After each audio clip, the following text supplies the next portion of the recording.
Hello, and welcome back to the Spoiler Cast.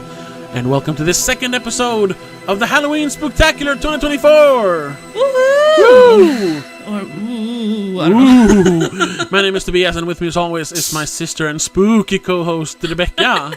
Hello. Hello! Yes, we didn't really do a Halloween intro for the Joker 2. But, we should do. No, because it didn't really feel Halloween-y. It was just an intro to our theme. Yeah, now we're in full swing into Halloween season, so yes. It feels more appropriate. And today we're talking about a proper Halloween-y movie. It even takes place around Halloween, so Yes. Yeah. We're talking about a sort of cult classic from 2015, right? Yeah. 15. The found footage micro-budget horror movie Hell House LLC. Oh, yes. Written and directed by, what's his name? Stephen Cognetti. Starring Gore Abrams, Alice Balk, and Danny Bellini, and some other people. It's a found footage. Well, it's more of a mockumentary. A mockumentary, though, that is comprised of a lot of found footage. And also some interview tapes segments and stuff. Yeah, exactly. 5 years. But I guess they're also, from the point of view of the camera specifically. Yeah. It's not like it's angles and shots and whatever. No, it's interview segments, so it's very flat, very, very like you would do an interview. Yeah. 5 years after an unexplained malfunction causes the death of 15 tour-goers and staff on the opening night of a Halloween haunted house tour, a documentary crew travels back to the scene of the tragedy to find out what really happened. Yes. This was one of those movies that I'd heard about for quite some time. A lot of people mentioning it my top favorite found footage movies. Specifically, another YouTuber I enjoy called What the Horror. The YouTube channel is, I don't know exactly what her name is. It's What the Horror. She mentioned this in her list of, 20 or 25 great found footage movies you might have missed.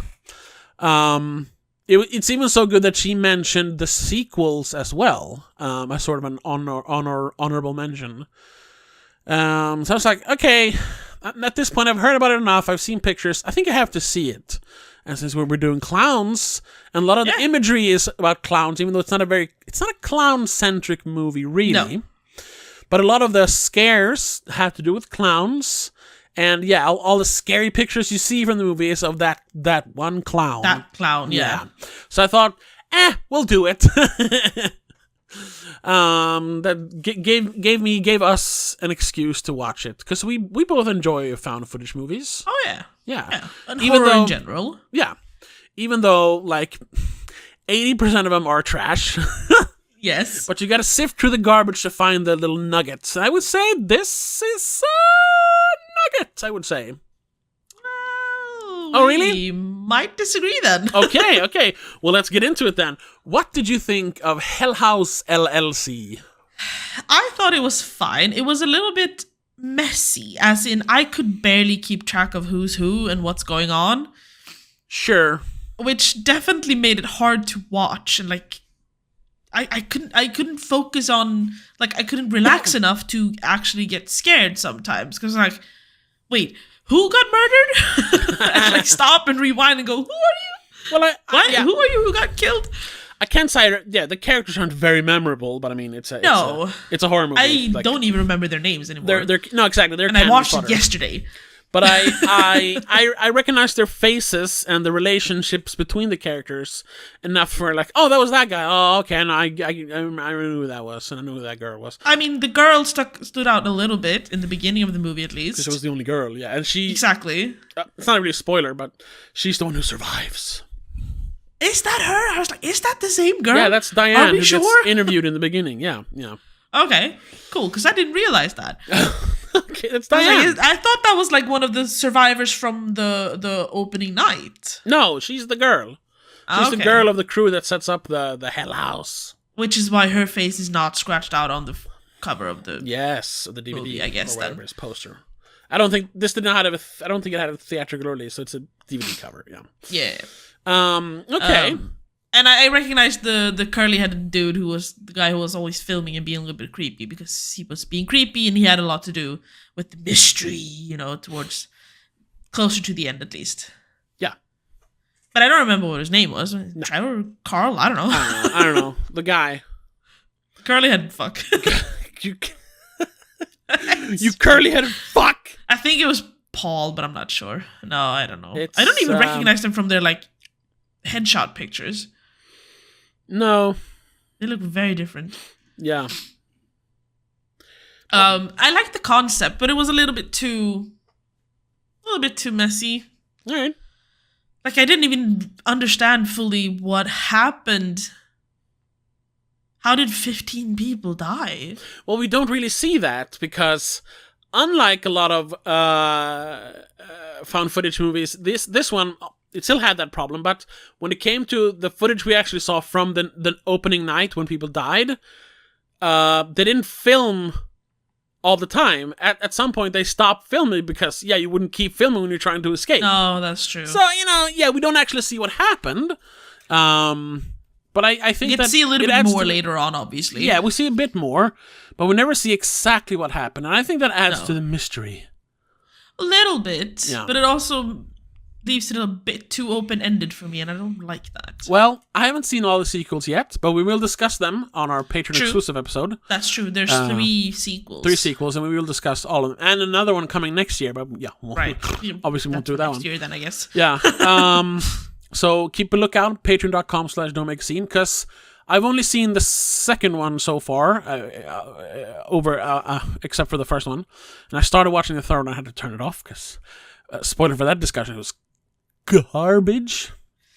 Sequels to cheap movies like these are rarely. Yeah, but what I will say, I read up a little bit on them, and like I said, I saw the second one. The second one wasn't good either. But Stephen Cognetti is involved in all of them, and it seems like obviously a lot of what's going on in these movies.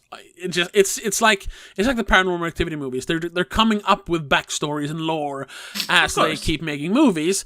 But I do feel that either Stephen Cognetti, he's the writer and director of at least the first 4 movies. I don't know about the next one. He has some of the stuff laid out, and you do get more information as the story goes on. But yeah, that is in the later movies. I accidentally started Spooky Astronaut's Hell House video about all of them instead of just the first one. And I got that spoiled for me a little bit. That they all take place in the same spot, and they kind of explain each other eventually. Yeah. And only a minute before I realized, this is not just about the first one. Shit. And the fourth one is Hell House LLC Origins, where I think they're going to reveal a lot more about the backstory of the place, the Abaddon Hotel, where all this takes place. Because what little we find out in this, one, Jesus Christ, is that the previous owner might have been involved in some devil worship, and stuff went on here before these people died. There were guests there have disappearing. Been deaths before, basically. And the owner of the hotel did hang himself as soon as people started poking around. That much we do get. That much information we get in the first movie. Yeah. So what did you think of it? I didn't ask you. It's it's not a masterpiece by any stretch of the imagination. No. But I thought it was competently made for a low budget, first time feature film director, and it was genuinely creepy. I mean, it's cheap scares. Parts, yes. Cheap scares, like almost all found footage is. It's walking through dark corridors and what's going to be around the corner, and it's just that's not really it's not fear that stays with you. It's no Exorcist. It's no Alien. The 2 fucking classics when it comes to horror that sticks with you, or Rosemary's Baby or stuff like that. But that visceral. I I don't want to look. I don't want to look. Like hiding Yeah. under your covers, kind of creepy scares. I think it had. Sure. I mean, it had some of the slower ones as well with the... Did that doll just move? Yes, and sometimes not even. They actually didn't do it too bluntly. Sometimes it's so subtle that not even the characters are pointing it out. You have to notice it yourself. Yeah. And you're like, didn't that thing? Didn't that look the other way? It looked the other way, and it's like, no! And then you get that creepy feeling, like nagging little feeling that almost. something else is in the room with them. And even some of the more obvious scares were like, whoa, what the hell? Rewind the tape. I saw something. Even those are like, oh, when you actually see it, because it's that kind of fear where the same kind of scary feeling, like walking through like that's what this is, walking through a dark house that just has that scary feeling. That's why I like Ghost Adventure so much. Yes, I'm a ghost bro. I love those kind of shows. Yeah. If they're well made, there's a Swedish one that's absolutely terrible. I hate it. Yeah. I've seen some of the Swedish YouTube ghost hunters, and it's just like, oh. Yeah, some of them are okay, but for the most part, some YouTubers are good. Like, I don't remember the name, but they're pretty famous for other shit. I think they started on Vine, and then they started doing like ghost hunt stuff. Okay, like, they're actually good. Yeah, and it's that. And I know a lot of people, like with the Paranormal Activity movies, it's like, what am I supposed to be scared of? It's just a house. Yeah. And then, oh, there's a ghost here. Like, yeah, on a surface level, yeah, that's not scary. Because it's just, a door moved. Oh, no. How am I, what am I supposed to be scared of? But there it is more, we were talking about, it's the implication. Because, what moved that door? Yeah. I think maybe it takes a bit of an imagination to be fair, to be scared of that kind of stuff, and people who are just I was about to call them dumb or boring, but impressionable aren't as afraid of it, I guess. Yeah. If you don't get the like, oh shit, could that be, and you start thinking about all the worst scenarios, then you're not going to be scared. But if you do think of the worst scenarios, which I do, you get terrified. Yes. I hate these kind of movies, really. Yeah. No, and I am a when it comes to ghosts and stuff like I would call myself an agnostic, so to speak, a paranormal agnostic. I want to believe, but I've never seen concrete proof. I mean, there are looks that the unexplainable caught on video, blah blah blah. Sure. And you're like, and as someone who kind of wants it to be real, it's like, that looks kind of real. And there's no one who can explain it. There's like, then that's kind of creepy. Yeah. But a lot of it still looks edited, and you're like, fuck. Yeah, sure. But it is that implication, and especially this one, when you know there's gonna be, more than just ghosts. There's like demons and devil worshippers and stuff. And you're just like, oh, that clown just moved. Yeah, I'm still unsure of like that big clown that kept moving spots. That was obviously possessed or something. Yes. And then the thing in the end that took the girl who was chained up. Yeah. That must have been a demon or something. There's no other explanation, really. No. And it was enough for me to be like genuinely anxious as I was watching it. Oh, yeah. Although I also watched it at night in bed. You watched it, I guess, while working? No. I did watch it at night at my computer, this setup here with only one light on because I didn't want too many lights on, but I can't watch in complete darkness. I absolutely cannot. I mean, I'm just now that we're talking about it, I'm getting a little bit anxious. Fuck, I'm gonna have to sleep after this. Yeah. Shit. I'll find some funny things on YouTube first, I think.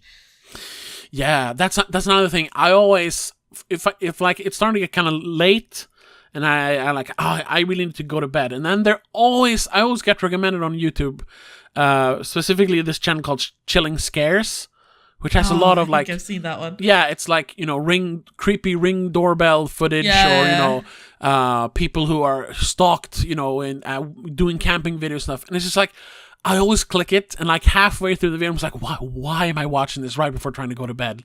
Like, don't. And that's the kind of feeling. I can watch it in the middle of the day. That's fine. Yeah, sure. But not before bed. But I always I have to watch this now. And that was the kind I even have like the added security of not being alone because I have a boyfriend and 2 cats. Yeah. But that was the kind of feeling I got from this movie. Like, I'm nervous, but I have to keep watching. Yeah. It was immersive enough that I was, the spell never broke for me. I was invested. It was good enough that I was completely invested the entire time. I think the ending. The ending, yes, the ending, because then it kind of becomes more of a movie. Yeah, but just that nee kind of ending just ruined it for me. Yeah, it was a little didn't much. fit. And that's usually the ending is kind of what ruins these movies. Because how do you end a movie like this? Like 30 seconds earlier, before she turned around, basically, and that would have been a better ending. But then then the dummies would say, "What happened?" We're not supposed to know. That's the scary part. I want to know what happened. Yeah, but you still don't know what happened. Really. How did Han Solo get his name? It's those people. Shut up. So yes, the ending is not great, but up until the ending, you're like, oh. I did like one of the details, the whole 2C thing. It was really cool. Yeah. But then it's kind of... I didn't even consider that. No. Like halfway through, I was starting to wonder, like, she's way too calm, and the fact that she seems to be mostly affected in the footage from the night, or from when they're there to set up the place. I was like, why did she... Something's wrong with her, she obviously. Survived, huh? No one else? Something's going on here. But, yeah, I was sufficiently creeped out. Yeah. And it was good enough that I immediately started watching the second one, which was a problem because it was not good. Not good at all. I avoided that until after this discussion. Yes. For a reason, because I would probably not be able to stop myself talking about it. Yeah. I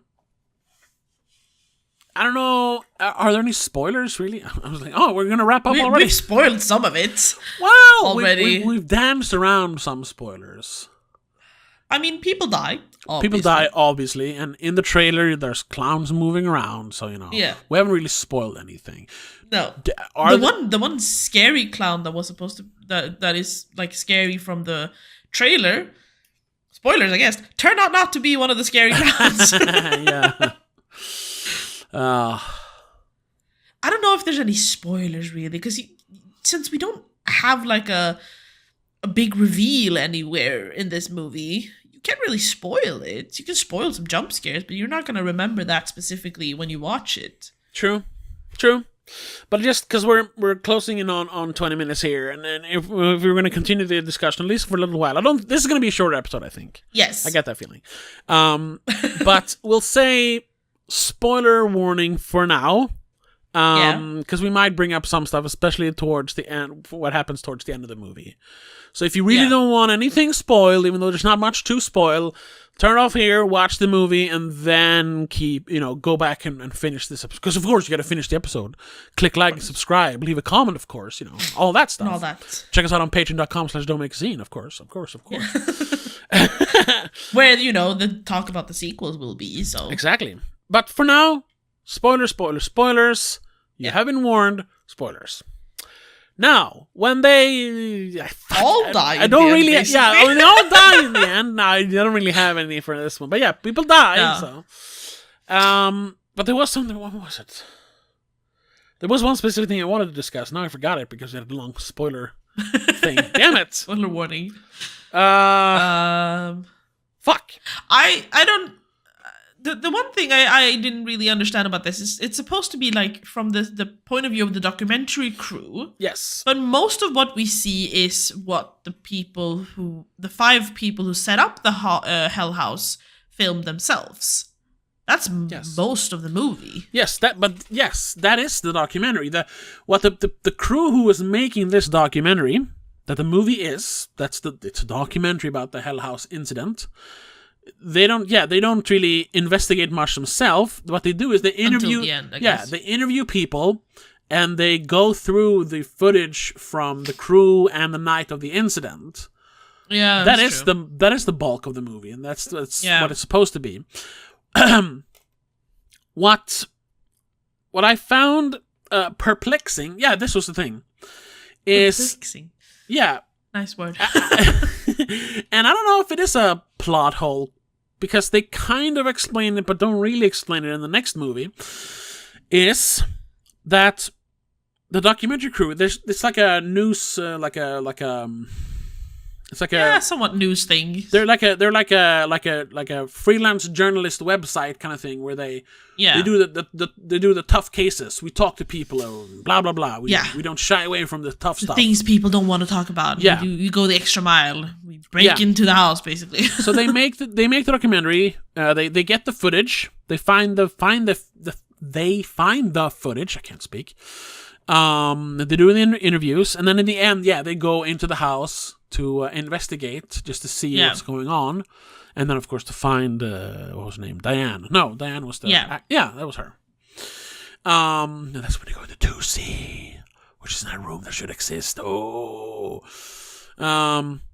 However, the movie does end with them getting locked into 2C. The room doesn't exist, and they get attacked. How did the documentary then get made if the people who made it died in that room? I didn't even think of that. There is like an explanation, like, the one guy who survived put this footage together, and was like, but what guy? Yeah, exactly. Who was the camera dude and the interviewer? Yes, exactly. And that is the one thing I'm like, That is immersion breaking. Yeah, like, how was this movie made if the people who made the documentary died making the documentary? Especially that last scene should not have been in it, because that's the one tape that wouldn't be found, because it would be lost in the house. Exactly. Everything else, I agree, might be left in their hotel, I guess. Yeah. And someone else could have cut it up or whatever. Yeah. But it's that scene of them or getting locked in with the half-dead Diane. I don't know. She looked like she had a big-ass wound on her face. I don't know if she was a ghost or if she was... She was like an undead or something. I don't know. Something. It would be... It's if like the people who made the Blair Witch Project movie... that, of course, Blair Witch starts with them saying like, 3 teenagers disappeared in the Burkittsville forest. And like 10 years later, or whatever, 4 years later, the footage was found. Yeah. And this is all the footage put together. So then so that explains exactly. So then how we can see the people who made that documentary, quote unquote, Daniel Myrick and whatever Sanchez, whatever it's called, who made Blair Witch Project, they are still around to actually make the movie, finish the movie, and put it out. Here, there aren't any people. At least not that they explain, like, so there was someone who stayed behind and they captured the footage live, or... They don't explain it. There is a vague explanation, doesn't really work, but there's a vague explanation in the sequel, though. We won't get too much into this, but I just want to, talk about it, since that was my one big plot hole with the movie, my pet peeve with the movie. Because that movie is also, a news crew, sort of, then talking about the Hell House documentary, and so the documentary trying to explain the mystery of Hell House became its own mystery because of people who disappeared, who made that documentary. And then they just have a guy who's like, I was involved in making the documentary, I was the one who released the movie. It's like, but where were you? Even though we never get to see him. Where were you in the first movie? What? How did you get the footage? That's the problem. That's the one problem with it. And that's the thing. It's the end of the movie, you gotta wrap it up somehow, and that's where it falls apart. It's like The Last Broadcast, where you have a guy making a documentary about the people who disappeared in the New Jersey Pine Barrens. And then it's like, so, how are we gonna end the movie? Oh! The guy who's making the documentary is actually the demon, and now he's gonna kill everyone who still knows about, the footage. That's how that ends. And it becomes a movie in the end. It stopped being a documentary, just him killing the last people involved, because they might find out who he was. It's like, what? That's a great like found footage mockumentary movie, and that completely the end doesn't ruin the movie, but it just falls apart in the end. Yeah. Same thing with another one that I think is surprisingly good. The Last Exorcist. Have you seen that one? About the priest who's like a fake exorcist he's made a living like helping people who think they are possessed. Yeah. And he's like, now I'm gonna get the demons out of you, and he has like a crew who sets up, flickering lights and scary sounds and stuff. And now you're free. And the documentary that they're making in that movie is him kind of coming clean and saying like, I'm a fraud. But I have one last exorcism that I actually like. I'm gonna show you how I do it. Turns out though that girl he's gonna exorcise in that movie is actually possessed.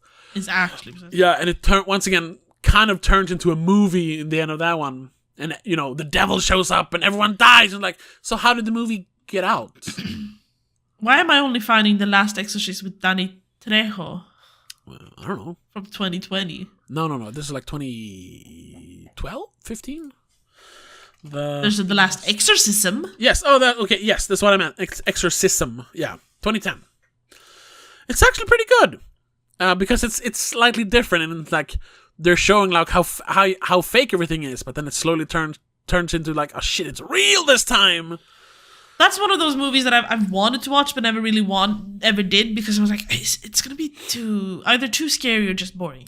It is. Exorcism movies are absolutely terrifying sometimes. Yeah. Oh yeah.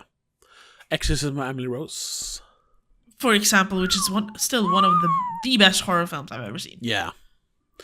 That one also has a sequel, Last Exorcism 2, which is where you think, oh, they're just going to do the same thing. But no, the sequel is actually a movie, a drama, so to speak, about a survivor and what happened to her. That's a fun concept.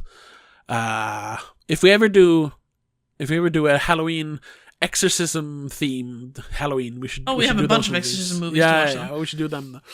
But so that's my one big problem with the movie, and I guess that is a spoiler. But overall, I liked it. I think it's scary enough without having a bunch of jump scares. It's just that it sets a mood very, very well. It gets very moody, and there's a lot of those like, I'm scared what's going to be around the corner, and then there's nothing. It's exactly what walking through a haunted house is. Yes. The movie is a very, very effective haunted house in and of itself. Yeah. When was the last time you went through a haunted house? I think I've done it once at the big, whatever it's called. Gröna. Yeah, the big... Fair, yeah. Amusement park. Amusement park, thank you. Yeah, it's a constant amusement park. It's not a pop-up thing that we have in Sweden. And many, many years ago, I went through there once. It was like the ghost house. The ghost house, yeah. It was after they started introducing, having real actors and they're screaming at you and yelling. And I went through it once, and I'll never do it again. And I haven't done it since. I think I've gone through that one once or twice. Yeah. The first time I was too young, technically. But Dad convinced them that no, she's fine, and they actually let me go through with him, which was a mistake because I was terrified. Yeah, and I think I've gone through it once after that, and I still that one though. I think the immersion was kind of broken because the dudes ahead of me and my friends kept bothering the actors, and you can't touch the actors. No. Because then you. So they kind of broke character and went, dude, you can't touch me, stop it. Yeah, that's boring. And had to shove them out of there. That sucks. Which ruined it a little bit. Yeah. But I did go through the what's the zombie show? Not The Last of Us, the other one. Walking Dead? The Walking Dead haunted house attraction in Los Angeles with my friend. Okay. And holy shit. It was scary? The first Oh, God, yes. But zombies aren't scary. No, but these were. Okay. All right. Because the way the actors acted was so convincing. And, I was... If I had, gone one step to the left, they would have grabbed me. Oh, really? It was terrifying. I walked in being kind of confident. And my friend was, hiding behind me for the first minute. Okay. Then we switched, and she started laughing at me because I was so scared. Yeah. It was terrifying. I hate these kinds of things. Yeah. I don't know why I did it. I'm too much of a pussy to do. Because I know when I get really scared, I don't even like. I don't run away. I just freeze.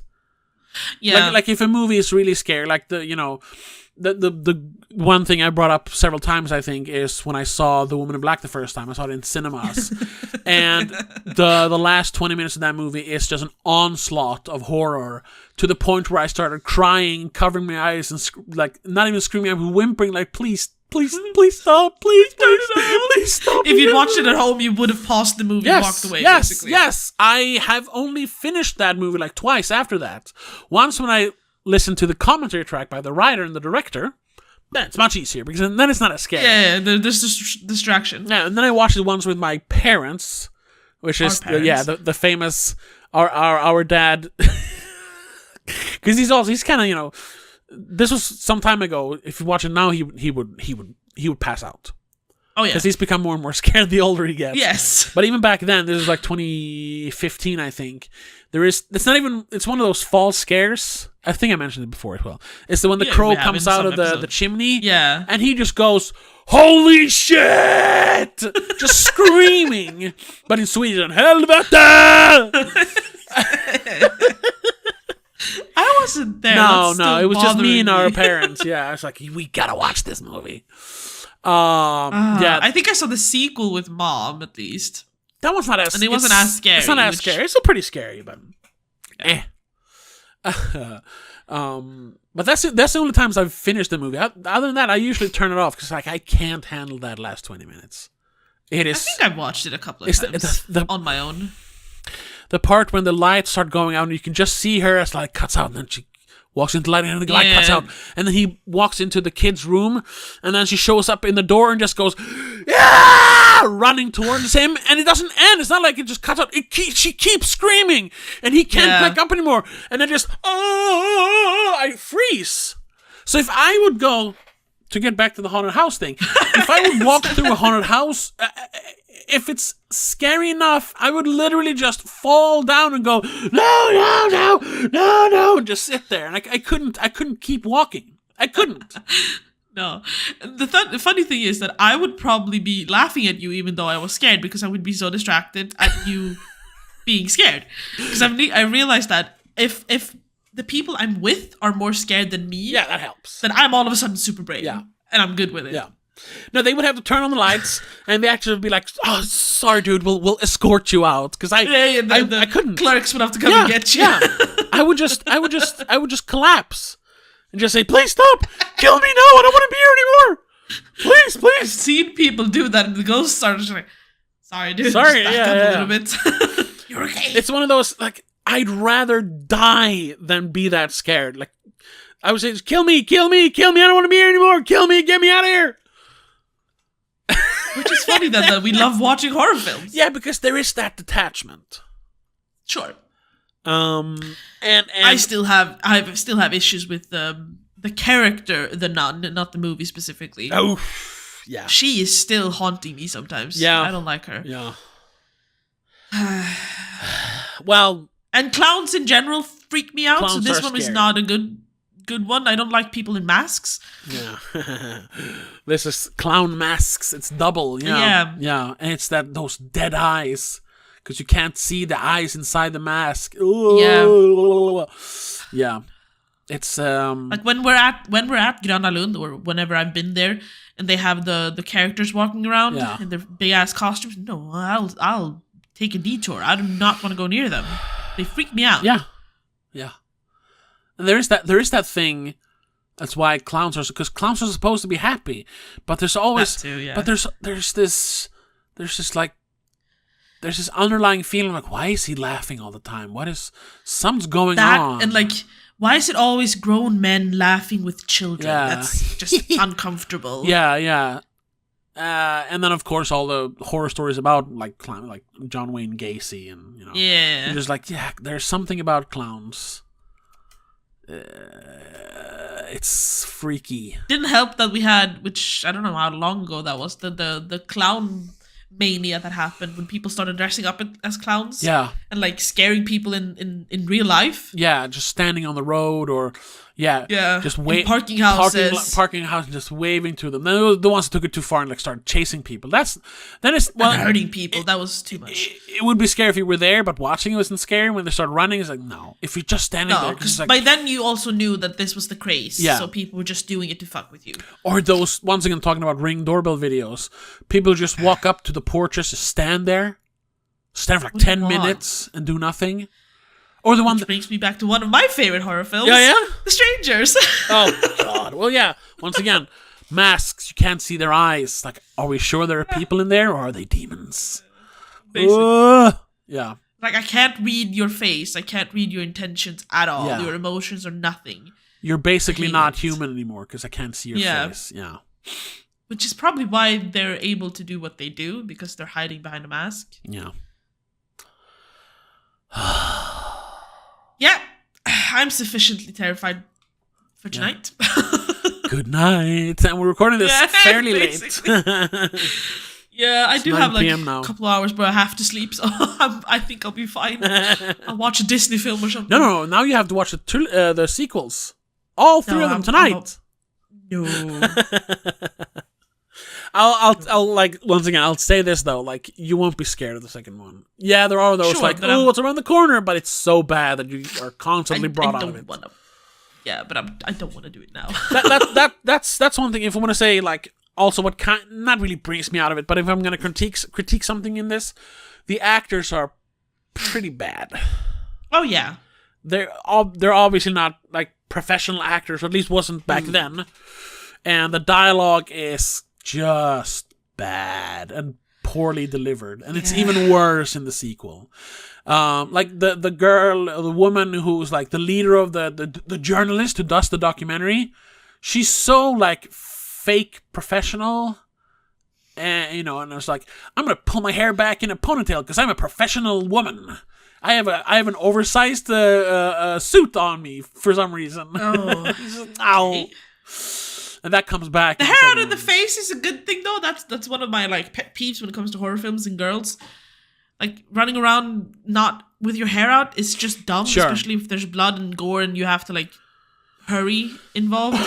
That and heels, I'm just like, stop it. That's not Sure. Yeah. I think we've mentioned that before as well. Yes. But then talking about the movie a little bit more, because there's one thing that I was a bit confused about, specifically in the storytelling. At one point, two of the dudes from the crew talk about how the leader of the group hadn't really mentioned something. And I didn't follow what happened there. It's like he was breaking up the company or something. I didn't understand. What was that thing? That's that. Because it cut to like some video when they were just sitting in the grass talking about it. That is that they suspect that he knew more than he let on about what actually happened in the house. And like why they picked this place. Because usually this is supposed to take place like some like far up, like I think it's supposed to be in New York State. It's supposed to be or just outside New York. Yeah. Because I don't remember what they say. Earlier they mentioned like they've done this a few years, like this is their job to set these things up and then for the rest of the year prepare for the next one, so to speak. Yeah. And they're questioning why they're now going like way outside of, the city because they usually do it in like warehouses and stuff, like close to the city, and now they're going to this rundown hotel, like that's less of a controllable environment. Yeah, exactly. And like, yeah, sure, there's the scary story about the house, but like there's something else going on. That's another thing that they delve deeper into in the sequel. Without spoiling too much. So that's the thing. Yeah. They do expand on the backstory and the lore in the sequels. Which is a little bit needed here. This movie could have been a little bit longer. Sure, yeah. To explain that a little bit more. But also you don't want to explain too much because then the fear of the unknown is lost. Just a little bit though, because there's like, I don't know. They could have talked more clearly about it so you understood it properly, because I didn't catch that at all. Okay. That might just be that I'm reading into it because I saw the sequel, maybe. But there's like this, like we need the parts where like, screw this, we're out of here. Like Diane is acting all weird. The curly-headed guy like disappears. Yeah. After having been like catatonic for a couple of days, like no, he'll just sleep it off. And it's like, why are you so obsessively wanting to keep doing this? Like something is wrong here. Our friends are being hurt by it. Your girlfriend is acting weird, and that is obviously affected by this place.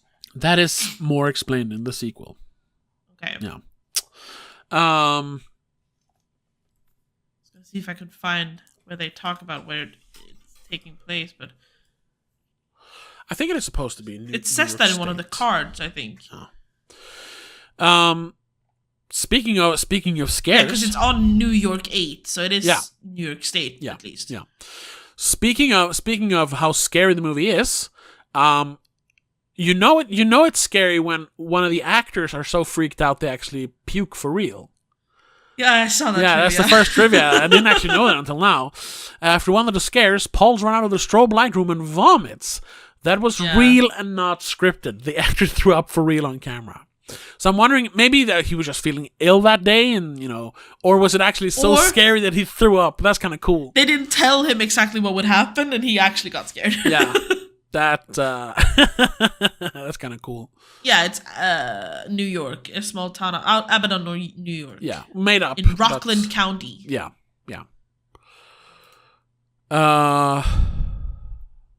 But yeah, I enjoy it. Like if you want a spooky movie for Halloween season where you don't want super heavy stuff. You want like hangout movies. A movie you can watch with friends and like yell at and throw popcorn and stuff like that. That kind of movie, I think it's perfect for that. Yeah. Yeah, so I'll give it that, definitely. Yeah. As a horror movie, pretty good. As a Halloween movie, top notch. Yeah. A tier, I would say.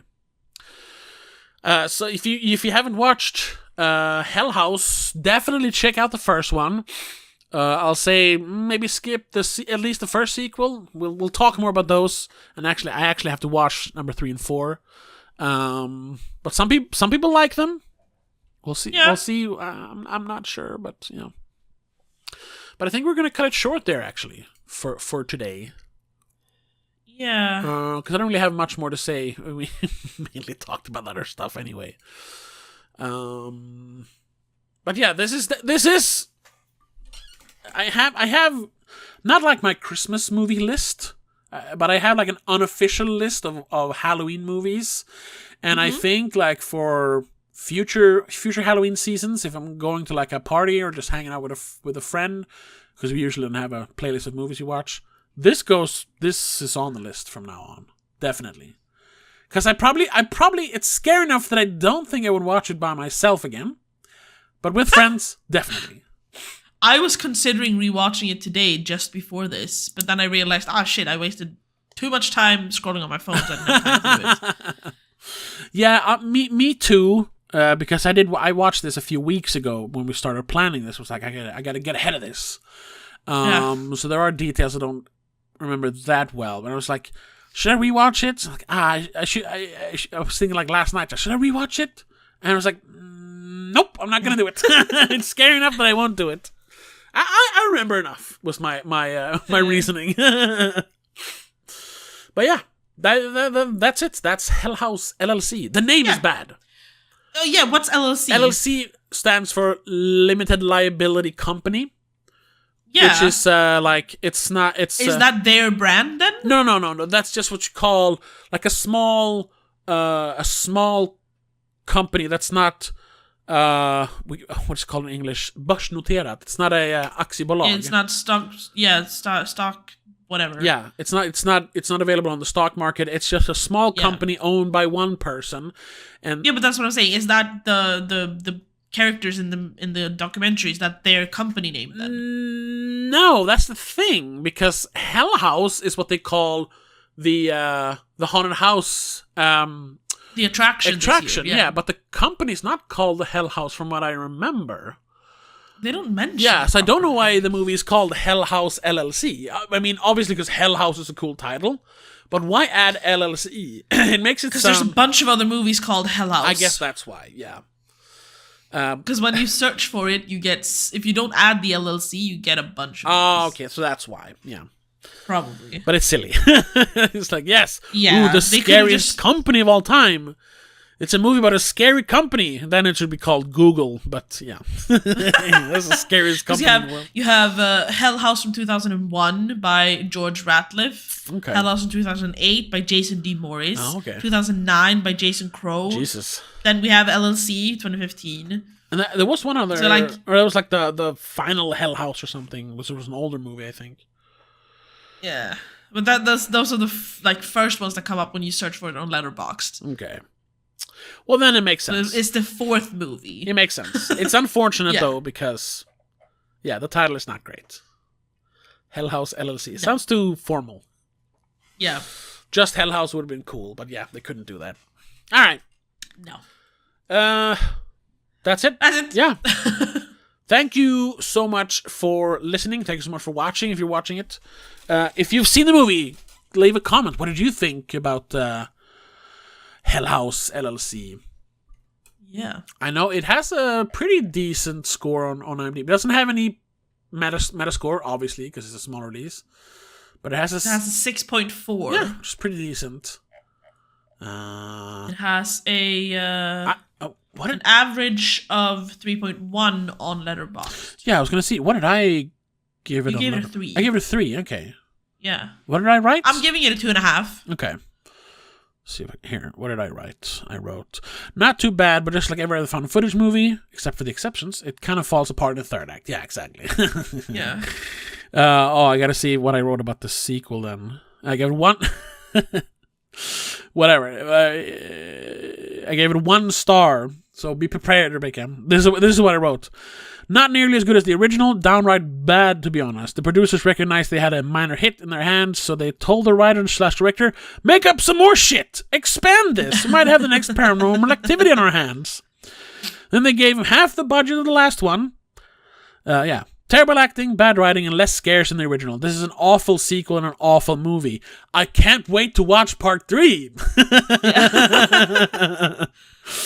Oh, Lord. There seems to be, amongst the ones I follow on Letterboxd, they've, on first watch, I was terrified. On second watch, I realized it kind of sucked. That might be it, too, yeah. That you kind of when you're prepared for the scares, you're like, oh. You notice more of this dumb stuff, like the characters are insufferable. It's the it's the Scott Pilgrim meme. This is boring. Yeah. It's probably going to be it. Yeah. So maybe I will rewatch it. We'll see. But that's it. Sorry. That's it. Yeah. Thank you so much for watching and listening. Like I said, leave a comment, leave a thumbs up and all that. Give us 5 stars on Apple Podcasts or wherever you're listening to this. And we'll be back next week with Clown from 2014, right?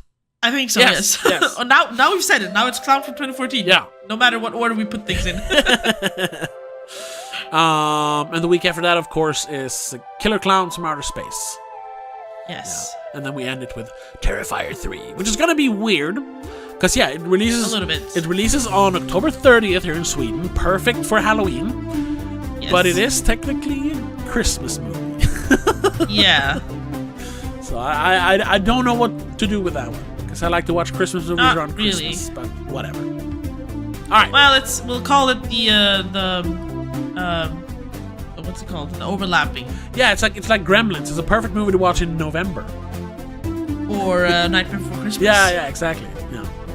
But yeah, that's it. Thank you. Thank you. And we'll see you next week. But until then, have a good one. Bye. The Spoilercast is part of Please Don't Make a Scene. It's hosted by Tobias Vedén and Rebecca Vedén. Produced and directed by Tobias Vedén. Executive producer is Annika Vedén. I also want to give a big shout out to all our patrons.